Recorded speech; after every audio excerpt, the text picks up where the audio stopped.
Hello tout le monde, je reviens avec une nouvelle vidéo, ça fait longtemps, comme tu sais j'alterne une semaine avec une vidéo le vendredi, une semaine sans vidéo le vendredi et du coup cette semaine c'est une vidéo le vendredi, donc avec mes recommandations pour l'été 2025. Donc il s'agit de divers romans, majoritairement je crois, ou uniquement que des romances, tout simplement, parce que je trouve que l'été c'est parfait pour lire des romans sans prise de tête. Donc je vais te présenter et tout ça. Il y en a 8 des romans que j'ai lus récemment, comme ceux que j'ai lus l'année dernière, des débuts de saga, des milieux de saga. Mais si c'est un milieu de saga, ne t'inquiète pas, c'est pas spoilant, c'est sur des couples différents à chaque fois.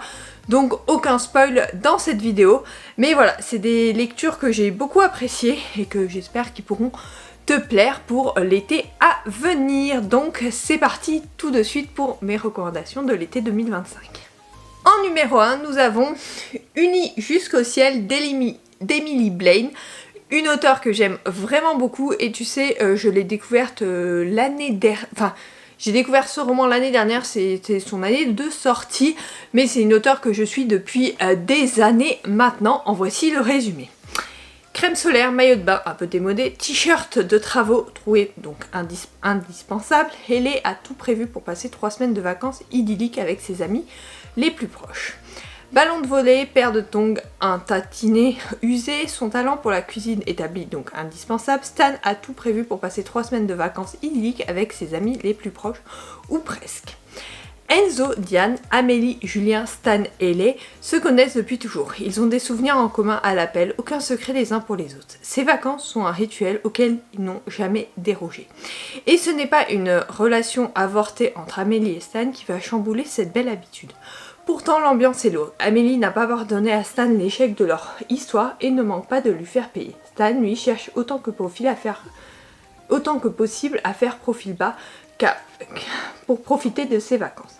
Quand Hayley et Stan découvrent que leur amitié cache une attirance plus profonde, ils comprennent alors qu'elle pourrait ruiner pour de bon l'équilibre de leur petit groupe. Dès lors, un choix s'impose à Hayley et Stan, suivre leur cœur et vivre leur passion sans aucun regret ou écouter la raison et faire taire leurs sentiments. Donc là on est sur un groupe d'amis qui part en vacances ensemble depuis des années et on va découvrir que en fait il y en a 2 d'entre eux qui sont attirés l'un par l'autre.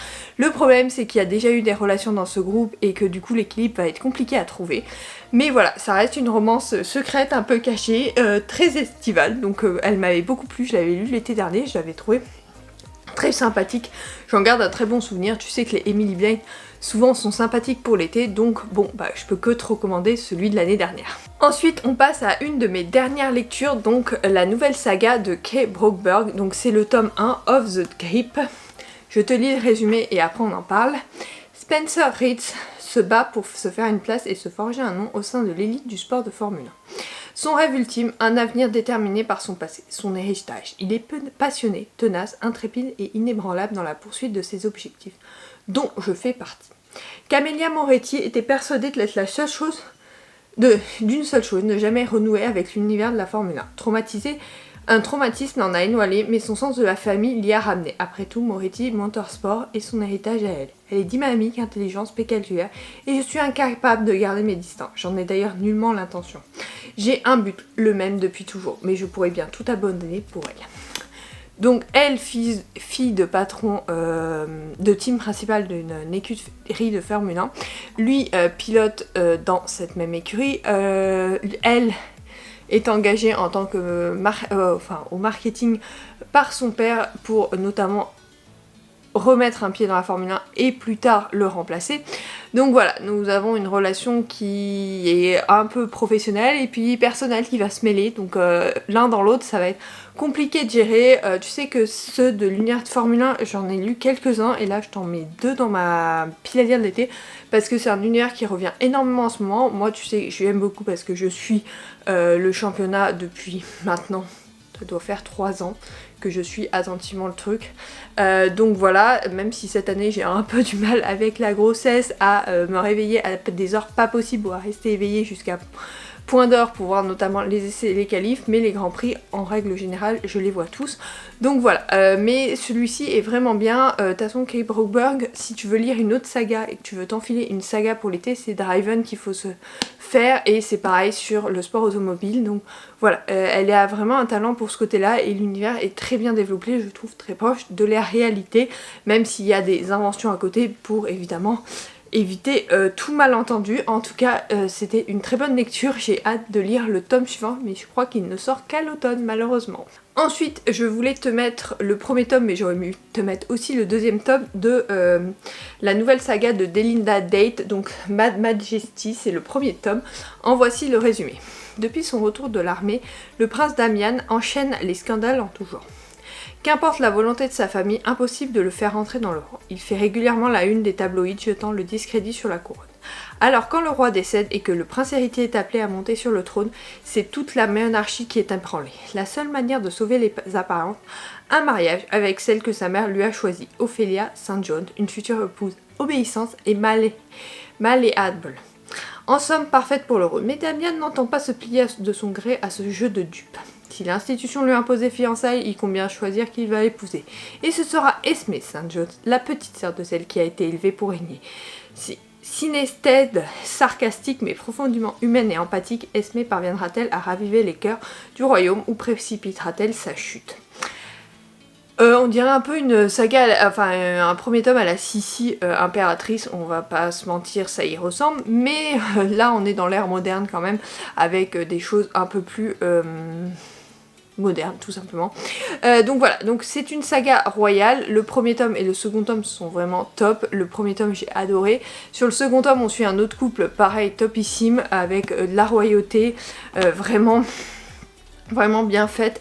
Un univers, alors on nous fait des rapprochements avec certaines monarchies actuelles européennes, mais ce sont seulement des rapprochements, après tout le reste a été arrangé et créé pour l'univers de la saga, et c'est ça que j'aime beaucoup. Et puis on retrouve les personnages secondaires d'un tome à l'autre, donc enfin les personnages principaux en personnages secondaires d'un tome à l'autre, donc c'est plutôt sympathique. En tout cas j'ai passé un merveilleux moment de lecture dans ce premier tome et également dans le second, donc c'est une saga pour l'été qui est très rafraîchissante et très intéressante, surtout si tu aimes l'univers royal.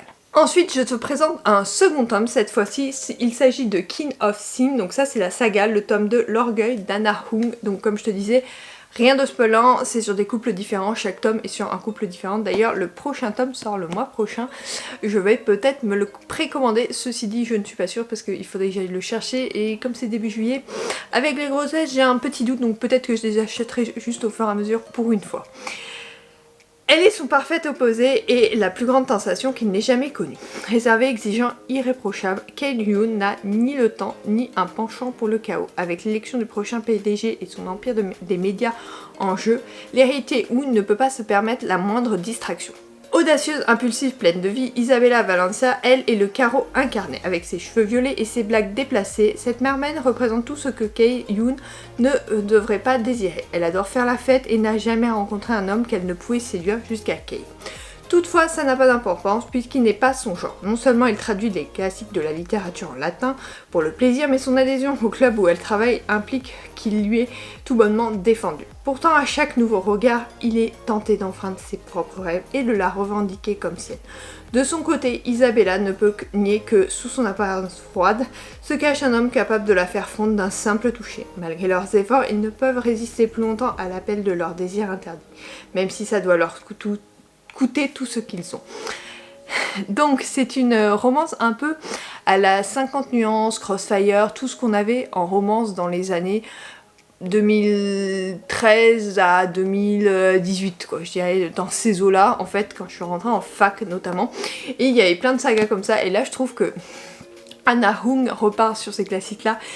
J'avoue que j'apprécie, même si c'est pas forcément des relations que j'aurais appréciées pour la réalité, mais j'apprécie ce genre de romance parce que je sais où je mets les pieds et je sais où je vais. Donc du coup voilà, une belle petite saga, et ce deuxième tome je l'avais beaucoup apprécié, en tout cas j'avais dévoré le premier et le second, donc il peut te plaire si t'apprécies ce genre de romance, mais ne t'attends pas à une lecture dans les romances, new romances actuelles, mais plutôt dans les romances, comme je te disais, les exemples que je te donnais avant, en fait, qui datent un petit peu, mais moi j'aime bien retourner aux sources et c'est pour ça que j'apprécie cet auteur notamment.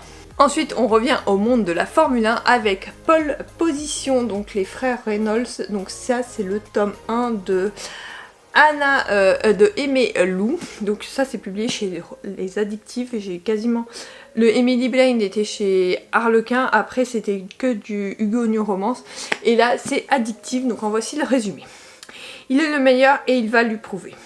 Trenton Reynolds, dit Tiny le maudit, est abonné aux secondes places. Habile derrière le volant, mais terrible face aux caméras, il est contraint de participer à un documentaire télévisé pour redorer son image. Quand il apprend qu'il devra faire face à Maxine Leroy, une journaliste à la répartie piquante et la tendance prononcée à fouiner, il sait qu'il est foutu. Trenton a un secret à cacher. Maxine finira bien par le trouver. Mais jusqu'où est-elle prête à aller ? Ouh là là, ça a été dur de lire le résumé. Donc là, on est dans l'univers de la Formule 1, mais beaucoup moins prononcé que chez Kay Brockbug ou chez l'autre auteur que j'avais découvert également. Un peu moins prononcé, un peu moins recherché, mais ça reste une très bonne saga que je peux te recommander. En tout cas, moi j'ai apprécié le premier et le second tome. Le troisième est dans ma pile à lire, donc je devrais le découvrir dans les prochaines semaines, je pense. Enfin, du moins, c'est l'objectif que je me suis fixé. Ensuite, on passe sur un Morgane Moncombe. Je ne pouvais pas te faire des recommandations sans te recommander Un été pour te retrouver, parce que c'est le dernier tome de la saga avec les 4 saisons. Donc on en avait eu un par saison l'année dernière, enfin sur l'année 2023-2024.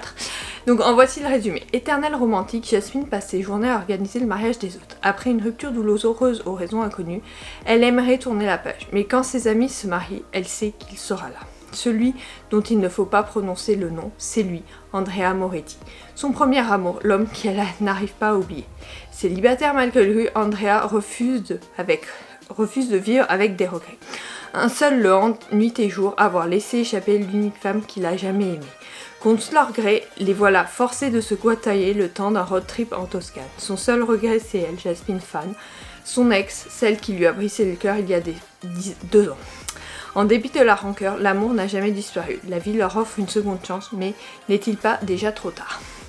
Donc là, on est sur une seconde chance, effectivement, mais ce qui est bien dans ce roman, c'est qu'au départ, on pense que c'est une romance classique, mais non, ce n'est pas du tout une romance classique. Il faut pas s'attendre à un schéma classique de romance. Bien au contraire, il faut que tu t'attendes à être étonné. Parce que moi, je me suis pas du tout attendue à cette fin-là, et franchement, elle m'a vraiment surprise. Et c'est pour ça que j'ai apprécié. Autant dire que les autres, c'est des romances plutôt classiques, mais alors celle-là, pas du tout, bien au contraire, elle te laissera perplexe, notamment dans les derniers chapitres. En tout cas, moi je l'ai appréciée et je peux te la recommander parce qu'elle est vraiment rafraîchissante pour l'été et ça change des autres romances avec des fins plutôt classiques. Là, tu vas te laisser étonner par cette fin, je pense. Ensuite, je voulais partir sur un peu de... comment te dire, du romantasy. Donc c'est Hadès et Perséphone, donc ça c'est le tome 1 de Scarlett St. Clairs, mais bien sûr les autres tomes suivent parce que c'est une saga avec le même couple du début à la fin. T'as le point de vue d'elle, puis après t'as le point de vue de lui si tu es fan de la saga. Après s'être installée à une nouvelle Athènes, la jeune déesse Perséphone espérait mener une vie discrète dans la peau d'une journaliste mortelle. Tout change lorsqu'elle s'assit pour jouer une partie de cartes avec un étranger hypnotique et mystérieux dans une boîte de nuit branchée. Après sa rencontre avec Hadès, Perséphone se trouve liée avec un contrat avec le dieu des ténèbres, dont les conditions sont impossibles. Perséphone doit créer la vie dans le monde souterrain ou perdre sa liberté à jamais. Alors qu'elle s'efforce de semer les graines de sa liberté, son amour pour Hadès grandit, un amour à la fois envoûtant et interdit. Alors moi j'ai bien aimé, je sais que cette saga a fait débat, il y en a qui n'ont pas du tout aimé, puis il y en a beaucoup qui ont aimé. Bref, ça dépend vraiment des personnes, mais il faut pas t'attendre à une saga hyper mature au niveau romantasy. Moi je te laisserai te tourner vers les Jennifer L. Armentrout si tu veux des romantasy vraiment développées. Là ça reste une romantasy avec une romance bien sympathique que j'ai appréciée du début à la fin, Oui, on n'est pas vraiment étonné sur le début, sur la fin et tout ça, mais ça reste que les personnages sont attachants et l'intrigue plutôt envoûtante et entraînante. Donc vraiment, c'est une saga que j'aurais pu lire d'une traite, même si je crois que j'avais acheté les 3 premiers d'un coup, mais la suite un peu moins. Et du coup voilà, j'ai vraiment apprécié, donc je te la recommande. Et d'ailleurs, j'aime beaucoup l'auteur, donc j'espère qu'il y aura d'autres romans qui sortiront d'elle, parce que je l'ai vraiment apprécié. Là, il y a une deuxième saga qui est en cours d'édition chez Hugo New Romance, et j'ai déjà hâte d'avoir la suite. Du coup, dernière lecture, il s'agit de La Reine Charlotte, donc c'est avant la chronique des Bridgerton, de Julian Kay et Shonda Rhimes. Donc Shonda Rhimes, c'est celle qui a fait la série la chronique des Bridgerton, et Julia King, c'est celle qui a écrit les romans, et cela se déroule donc pour la Reine Charlotte avant la chronique, mais je la trouve très intéressante, surtout que tu peux découvrir la série qui est déjà dispo en entier sur Netflix, donc je te lis le résumé. Avant les Bridgerton, une histoire d'amour a changé le monde. En 1761, par une journée ensoleillée de septembre, un roi et une reine se rencontrent pour la première fois quelques minutes avant leur mariage. Née allemande, la princesse Charlotte de Mecklembourg-Strelitz est belle, intelligente et surtout têtue. Autant de qualités qui lui seront utiles car le souverain cache de lourds secrets, susceptibles d'ébranler les fondements même de la monarchie. Propulsée dans son nouveau rôle, la reine découvre comment naviguer dans les méandres de la politique tout en protégeant son cœur, et par-dessus tout, elle doit apprendre à gouverner et comprendre qu'elle a reçu le pouvoir de transformer la société. Plus jamais elle ne sera lotie. Charlotte a un destin à accomplir. Alors j'avoue que au début j'étais un peu sceptique quand je l'ai découverte, cette romance, et pourtant je l'ai vraiment appréciée. Parce que la Reine Charlotte, c'est pas quelqu'un que j'aime dans les chroniques de Bridgerton, enfin la chronique de Bridgerton, et elle est plutôt insupportable. Mais là on découvre qu'en fait derrière sa façon de vivre, il y a quelque chose de beaucoup plus profond qui est ancré en elle et qui pose quelques petits soucis, notamment à la royauté et à la monarchie. Donc voilà, on découvre sa romance qui est vraiment très très belle, mais très différente de ce qu'on peut découvrir dans la chronique des Bridgerton.